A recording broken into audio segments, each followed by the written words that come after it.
심리치료를 하는 정신과 의사가 충격적인 말을 환자에게 합니다. 그런데 왜 자살하지 않으세요?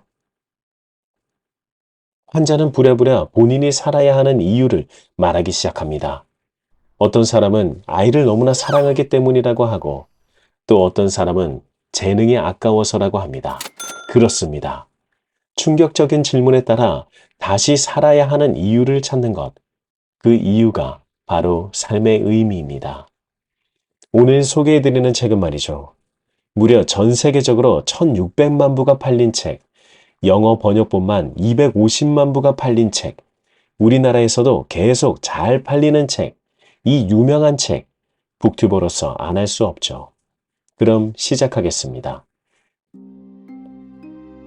그곳은 일용할 양식과 목숨 자체를 위한 투쟁이자 자기 자신과 사랑하는 친구를 구하려는 피비린내 나는 투쟁이었다. 이것은 악명 높은 아우슈비츠 수용소에 수감된 심리학자이자 정신과 의사 빅터 프랭클의 실제 이야기이다. 우리는 이름이 아니라 번호로 불렸다. 수용소 당국이 관심을 갖는 것은 잡혀온 사람들의 번호뿐이었다. 번호로 불리는 것은 아무것도 아니었다. 가장 심한 것은 같은 수감자이면서 완장을 찬 카포라 불리는 사람들의 무지막지한 횡포였으며 갇혀있는 사람들이 원시적으로 변하는 양상이었다. 그들은 양심이라고는 눈꼽만큼도 찾아볼 수 없는 사람들이 되었고 수단과 방법을 가리지 않았으며 자기 목숨을 구하려고 폭력과 도둑질까지 일삼는 건 물론이고 심지어 본인의 친구까지 팔아넘겼다. 나는 솔직히 말하고 싶다. 우리 중에서 정말로 괜찮은 사람들은 살아 돌아오지 못했다는 것을. 처음 수용소로 가는 기차 안이 떠오른다. 사람들은 제발 아우슈비츠만이 아니길 빌고 또 빌었다. 덜컹거리는 기차는 우리의 속도 모르고 계속 달리고 있었고 비좁은 열차 안에서 갑자기 한마디 외침이 들렸다. 아우슈비츠야, 저기 팻말이 있어. 그 순간 모든 사람들의 심장이 멈춘 것처럼 느껴졌다. 나는 사람들이 대롱대롱 매달려 있는 교수대를 상상해 보았다. 소름이 끼쳤다. 하지만 이게 괜찮은 편이었다. 그 후로 점점 더 끔찍하고 엄청난 공포를 만나야 했기 때문이다. 기차도 분위기를 알게 됐는지 이 끔찍한 현실로부터 우리를 구해내고 싶다는 듯 천천히 달리기 시작했다. 하지만 이윽고 정거장에서 멈춰섰고 열차 문이 열리자 몇 사람이 안으로 뛰어들어왔다. 모두 줄무늬 수의를 입었지만 영양 상태가 좋아 보였다. 나는 생각했다. 혹시 끔찍하지 않을지도 모르겠어.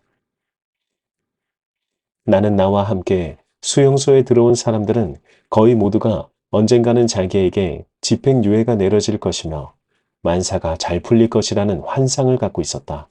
하지만 완벽하게 착각이었다.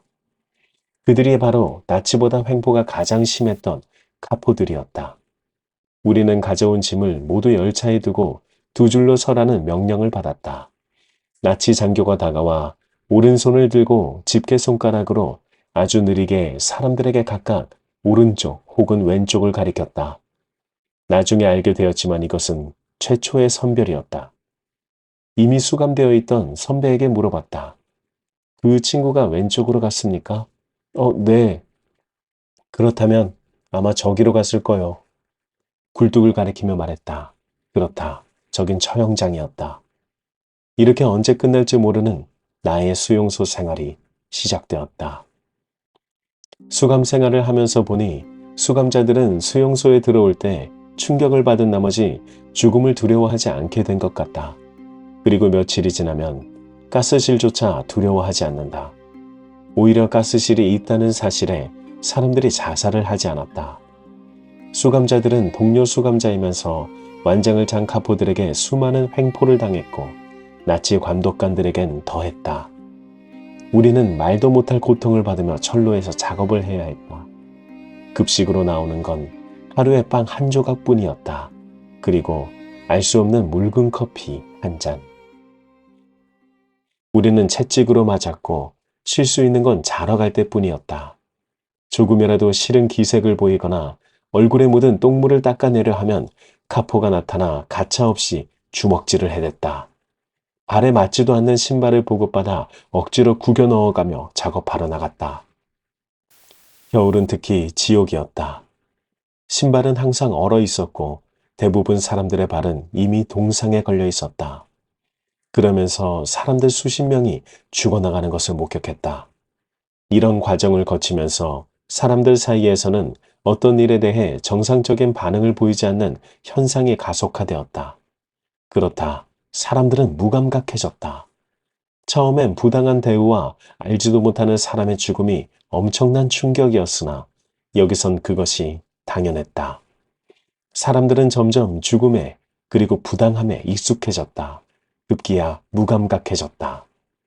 인간이 더는 어느 것에도 관심을 갖지 않는 정서와 감정의 둔화를 의미하는 무감각은 수용자들이 보이는 정서적 반응이다. 수감자들은 마침내 매일같이 반복되는 구타에 대해서도 무감각해진다.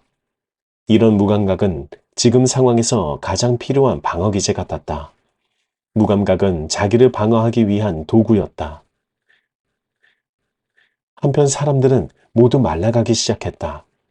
마지막 남아있던 피하 지방층이 사라지고 몸이 해골에 가죽과 넉마를 씌워놓은 것 같이 됐을 때 우리는 우리 몸이 자기 자신을 먹어치우기 시작했다는 것을 느꼈다.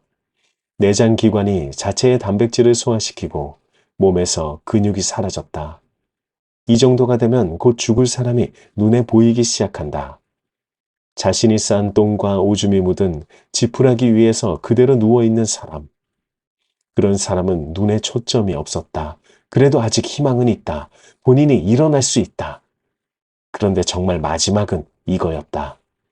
그렇게 누워있던 사람이 담배를 피우게 되면 정말 그 사람은 다음 날이나 혹은 일주일 안에 꼭 죽었다.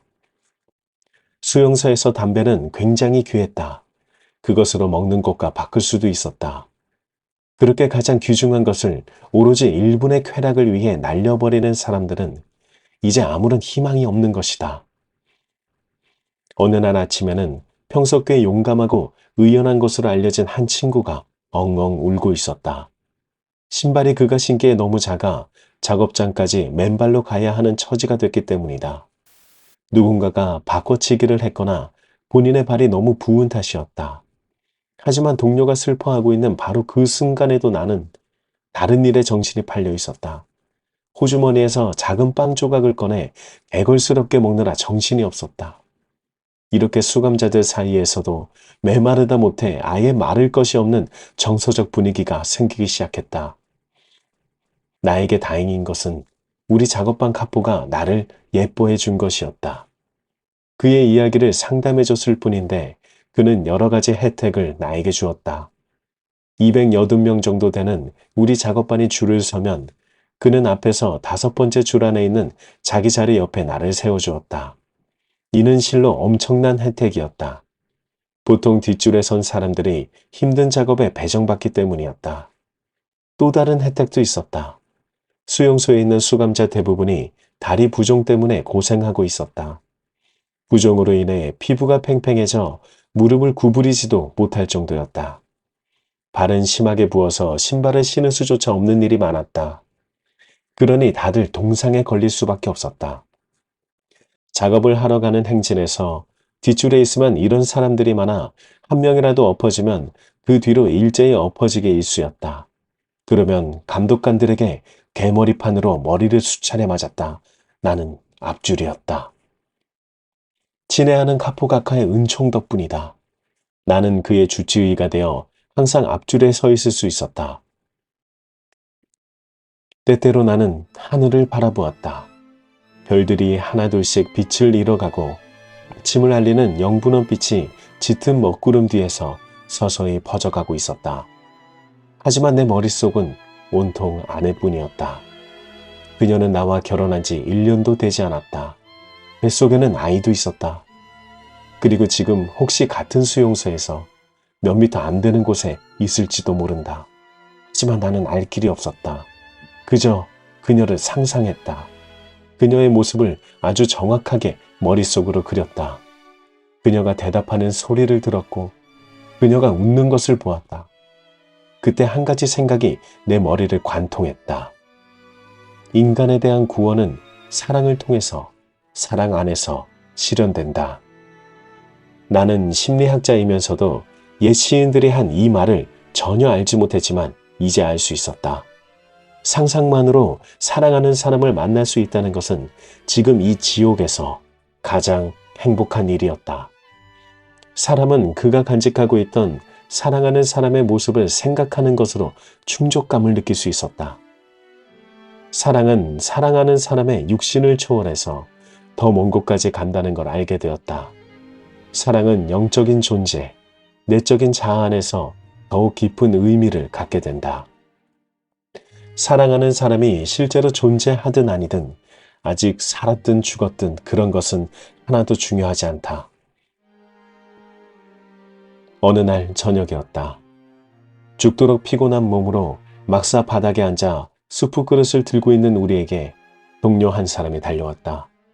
그러더니 점호장으로 가서 해가 지는 풍경을 보라는 것이었다. 밖에 나가서 우리는 서쪽에서 빛나고 있는 풍경을 바라보며 말했다. 세상이 이렇게 아름다울 수도 있다니. 어쩌면 당시 나는 내 고통에 대한 그리고 내가 서서히 죽어가야 하는 상황에 정당한 이유를 찾으려 했을까? 나는 그것이 절망적이고 의미 없는 세계를 뛰어넘는 것을 느꼈다. 삶의 궁극적인 목적이 있는가? 나는 나의 질문에 어디선가 그렇다 라고 하는 활기찬 대답을 들었다.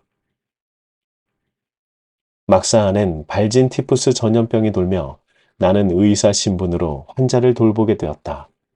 모든 일이 항상 다른 사람의 시선을 끄는 강요된 공동생활을 하다 보면 때로는 잠시만이라도 사람들로부터 벗어나 혼자 있고 싶다는 생각이 강하게 들 때가 있다.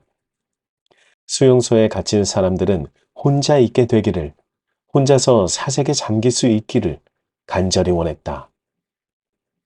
나는 요양소로 옮긴 후 한 번에 5분 정도 혼자 고독을 즐기는 흔치 않은 행운을 누리게 됐다. 그냥 앉아서 꽃이 만발한 초록빛 산등성이를 바라보거나 철조망에 마른 목골 그물눈 안에 있는 바바레아의 푸른 언덕을 보았다. 옆에 있는 시체, 이가 득실거리는 그 시체도 나에게는 문제가 되지 않았다. 그렇게 얼마나 흘렀을까? 전선이 점점 다가오고 있었기 때문에 모든 수감자를 다른 수용소로 옮기는 대규모 수송 작전이 진행됐다. 내 친구와 나는 혼란한 틈을 타 탈출 계획을 세웠다. 그런데 그 순간 절대 열리지 않을 것 같던 수용소의 문이 활짝 열렸다. 적십자 마크가 그려진 차가 저무장 안으로 굴러들어왔다. 제네바에 있는 국제 접십자사 대표가 도착한 것이다. 수용소와 수감자들은 보호를 받게 됐다. 차에서 약상자와 담배가 공급됐다. 우리는 사진에 찍혔으며 기쁨이 최고조에 달했다. 그러나 그날 밤 나치 대원들이 트럭을 타고 와서 수용소를 비우라고 명령을 했다. 다른 전쟁 포로와 교환하기 위해 수감자들을 스위스로 옮긴다는 것이다. 감독관들을 순간 알아볼 수 없었다.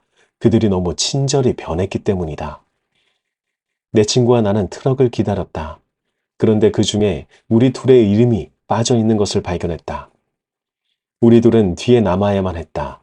놀라고 화가 나고 실망했지만 다음 트럭을 다시 기다려야 했다. 매트리스 위에 누워서 두 다리 쭉 뻗고 자는 것이 얼마만인가. 얼마나 잤을까. 시끄러운 대포 소리에 잠을 깼다. 전선이 코앞까지 다가왔다. 총격이 잦아들더니 아침이 밝았다. 수용소 문에 있는 깃대에서 하얀 깃발이 바람에 나부끼고 있었다. 나는 우리 수용소에서 트럭을 타고 먼저 스위스로 떠났다는 사람들의 소식을 듣게 되었다. 충격이었다. 그들은 다른 수용소로 옮겨져 그곳에서 모두 막사 안에 갇힌 채 불에 타 죽었다. 우리는 수용소 밖을 나가보았다. 드디어 꽃이 만발한 초원이 나왔다. 저녁이 되어 사람들이 모두 막사에 모여 서로 은밀하게 물어보았다. 말해보게, 자네 오늘 기뻤나? 솔직하게 얘기하자면 아니야. 우리에게 오는 심리적 변화는 또 찾아왔다. 첫 번째는 수용소로 들어올 때의 충격, 두 번째는 무감각해진 것, 세 번째는 이 자유를 믿지 못하는 것이다. 우리는 글자 그대로 기쁨을 느끼는 능력을 상실하고 말았다. 앞으로 천천히 그것을 다시 배워야 했다. 여기까지입니다. 실제 주인공인 빅터 프랭클은 수용소에서 살아 돌아온 뒤 오스트리아 빈 의과대학의 신경정신과 교수를 지냈고 하버드, 서던 메소디스트, 스탠퍼드 등에서 초청 교수로 강의를 했습니다. 그런 그가 수용소에서 겪은 일을 토대로 로고테라피라는 심리치료법을 개발하게 되었는데요. 흔히 의미치료라 합니다. 어느 날 그는 심리 상담을 하고 있었는데 크고 작은 고통으로 고생하고 있는 환자들에게 이렇게 묻습니다. 그런데 왜 자살하지 않습니까? 이렇게 물으면 어떤 사람은 아이를 너무 사랑하기 때문이라고 하고 또 어떤 사람은 재능이 아까워서라고 합니다. 이 역설적인 질문이 의미 치료의 핵심이라고 할 수 있는데요. 정작 죽음을 생각해 보니 고통보다 의미 있는 것이 있더라는 겁니다. 그가 수용소에 있을 때를 생각해 보죠. 그는 채찍을 맞고 다리 부종으로 고생하면서 발에는 동상까지 걸리면서 왜 자살할 생각을 하지 않았을까요? 그는 그 상황에서조차 의미를 만들어 갔던 거죠. 그가 무감각해진 상황에서 상상으로 아내를 생각하며 사랑을 느끼고 있던 때, 그가 동료와 함께 석양을 바라볼 때처럼요. 안 됐지만 저자의 아내와 아이, 그리고 아버지와 어머니 모두 수용소에서 죽었다는 소식을 접합니다. 그 상황에서조차 그는 삶을 살아야 할 의미를 찾은 겁니다. 그는 수용소 내에 있을 때 곧 죽을 사람을 알아보곤 했었는데요. 그들은 본인이 싼 오물 위에서 누워 있고 마지막 담배를 피우는 사람이었죠. 그들은 아무 희망이 없던 겁니다. 그리고 그런 사람일수록 감독관이나 카포가 더 심하게 괴롭혔다고 하는데요. 반면에 보급으로 나오는 묽은 커피 한 잔으로 세수를 하고 유리칼로 면도하는 사람에게는 감독관도 카포도 선뜻 괴롭히지 않았다고 합니다. 그런 상황에서도 그들은 인간다운 삶을 유지하려 했죠. 그것이 삶의 의미입니다. 저자는 수용소 안에서 또 다른 삶의 의미를 다시 찾게 되었습니다. 내가 아직 끝내지 못한 과학 원고가 있었고 그것이 나에게 살아갈 의미를 만들어 주었다. 처음 수용소에 끌려갈 때 미완성인 과학 원고가 있었는데 그것을 빼앗겼었죠. 그는 수용소에서 그 과학 원고의 내용을 조금이라도 기억하기 위해서 물려받은 수위에서 발견한 작은 종이 조각에 조그맣게 내용을 적고 기억을 잃지 않으려 합니다. 그는 수용소 안에서 벌써 3번이나 삶의 의미를 찾았죠. 아내에 대한 사랑, 자연이 주는 아름다움, 본인의 과학 원고 완성. 후에 그는 이 경험을 바탕으로 사람은 삶의 의미를 찾지 못하면 실존적 공허에 빠지게 됨을 주장하게 되었습니다. 수용소에서였다면 그것은 곧 죽음이지만 지금 같은 세상에서는 실존적 공허에 빠지는 거죠. 실존적 공허는 이런 겁니다. 그간 자기 행동을 지탱해주던 전통이 빠른 속도로 와해되고 있기 때문에 이렇게 해야 한다고 말해주는 본능도 없고 이렇게 해야 한다고 가르쳐주는 전통도 없어 어떤 때는 스스로도 자기가 정말로 무엇을 원하는지 모를 정도가 된 상태입니다. 그 결과 남이 하는 대로 따라하거나 아니면 남이 시키는 대로 하는 사람이 되어버리죠. 즉 주도권을 남에게 줘버립니다. 여기가 수용소가 아닌데도 말이죠. 강제적으로 뺏긴 것이 아닌 순전히 본인의 선택으로 남에게 주도권을 줘버리는 상태입니다. 이런 실존적 공허는 가면을 쓰거나 위장한 형태로 나타나기도 하는데 의미를 찾고자 하는 의지가 좌절되면 사람들은 권력욕으로 좌절을 대신 보상받으려 하거나 권력욕의 다른 형태인 돈에 대한 욕구가 강하게 생긴다고 책에서는 말해주고 있습니다. 혹은 쾌락을 추구하거나요. 그렇습니다. 우리는 항상 돈을 원하죠. 돈이 있으면 이것도 할 수 있고 저것도 할 수 있고 많은 것을 할 수 있으니까요. 그런데 혹시 돈을 원하는 이유가 실존적 공허에 따른 좌절에 대한 보상으로 원하는 거라면 돈을 보상으로 받으려는 시도는 실패할지도 모릅니다. 왜냐하면 돈은, 흔히 말하는 경제적인 성공은 본인이 삶의 의미를 찾은 것을 행동으로 보일 때 따라오는 보상이 되는 것이지 좌절에 대한 보상이 아니기 때문입니다. 따라서 삶의 의미를 찾으려면 본인에 대해서 아는 것이 가장 먼저입니다. 삶의 의미는 시기에 따라, 지금 알고 지내는 사람에 따라 모두 다르게 나타나기 때문에 본인이 본인을 잘 알아야 합니다. 물론 본인을 너무 이렇다고 규정하는 것도 좋지 않습니다. 본인을 잘 알아야 하는 것은 본인이 잘 하는 것과 흥미있어 하는 것이 무엇이라고 정확히 말할 수 있어야 한다는 거죠.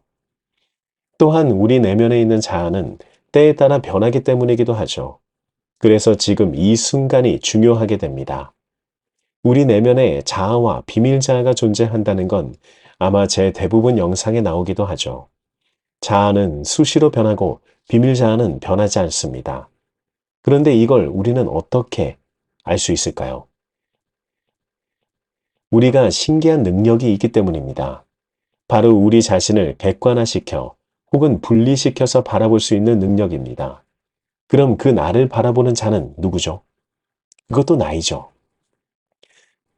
이렇게 우리 내면엔 둘이 존재합니다.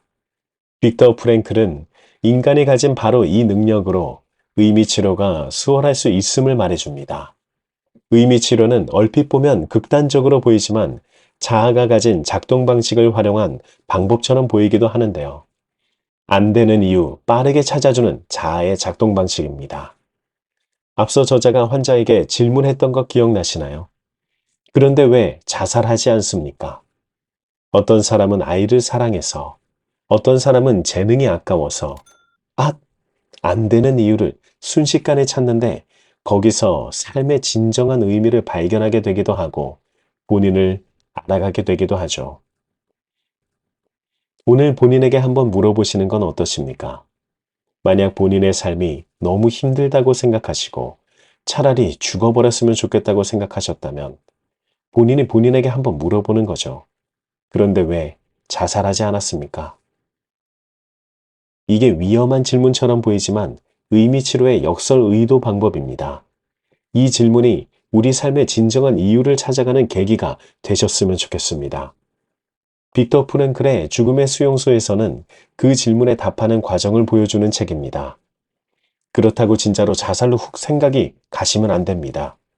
삶의 의미를 찾기 위해서 자아가 작동하는 방식인 안 되는 이유를 순식간에 찾는 걸 이용하는 방식이니까요. 니체는 이런 말을 했습니다. 왜 살아야 하는지 아는 사람은 그 어떤 상황도 견딜 수 있다. 그럼 우리가 왜 사는지 어떻게 알 수 있을까요? 저자는 이렇게 말하기도 합니다. 사람에게는 누구나 구체적인 과제를 수행할 특정한 일과 사명이 있다. 개인에 부과된 임무는 거기에 부과돼 찾아오는 특정한 기회만큼이나 유일한 것이다.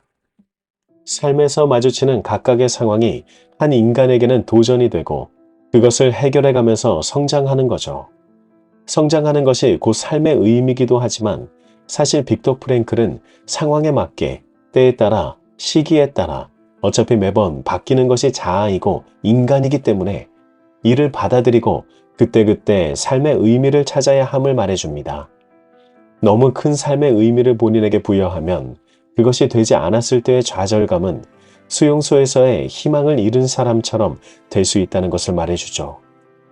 이렇게 보면 인간이 인간에게 삶의 의미가 무엇이냐고 묻는 게 아니라 삶이 인간에게 삶의 의미가 무엇이냐고 물어보는 꼴이 됩니다. 삶의 의미가 뭐냐고 질문받는 것은 그것 자체가 삶에 영향을 받고 있다는 것을 인정하는 질문이 되기 때문에 결국 삶에게 질문을 받게 되는 것이죠. 그래서 주어진 삶에 책임 있는 자세를 지녀야 함을 빅터 프랭클은 말해줍니다. 저자는 삶에 책임 있는 자세를 지니기 위해 사람이 자아를 아예 없앨 수 없으니 이를 인정하고 받아들이는 것을 말하기도 합니다. 이 받아들이는 것도 의미치료의 한 방법이 있는데요. 어느 날 저자에게 심리치료를 받으러 온 사람은 격리를 하는데 이상하게 손이 계속 떨려서 필기를 하기가 힘들어졌다며 고민이라고 했습니다. 빅터 프랭클은 의미 치료에 들어갑니다. 아예 악필을 적어주겠어 하고 적어보세요. 여자는 48시간 만에 손떨림이 멈추었습니다. 1960년대에는 컴퓨터가 보급되지 않았으니 격리분들이 대부분 손으로 적으셨고 예쁘게 적어야 하는 강박이 있으셨을 겁니다. 그 강박을 오히려 본인에게 농담으로 풀어줄 수 있는 여유를 가지는 것이 포인트이죠. 그럼 강박에서 풀리게 됩니다. 본인을 대상으로 농담을 할 수 있는 것도 바로 인간이 가진 본인을 분리해서 보는 능력이 있기 때문입니다. 그래서 의미 치료가 수월해지는 거죠.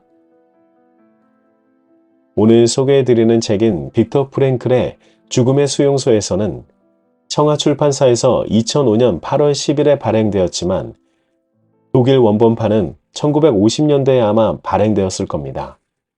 그리고 개정판까지 9쇄가 발행되었습니다. 몇 달 전 저는 경제적으로 너무 어려워서 자살을 생각하고 있다는 이메일을 받았습니다. 저는 그분에게 그러지 말아야 되는 이유를 장문으로 답장하였습니다. 그분이 이 책을 읽으셨다면 저의 어줍지 않은 답장보다 훨씬 도움이 많이 됐을 텐데라는 생각을 계속하게 됩니다. 빅터 프랭클은 사람이 삶의 의미를 깨우치게 도와주는 것이 가장 도움이 되는 길이라고 합니다. 삶의 의미를 찾는 것은 미래지향적인 생각을 가지는 것과 동일하다고 볼 수 있습니다. 지금 이 순간은 모두 지나갑니다.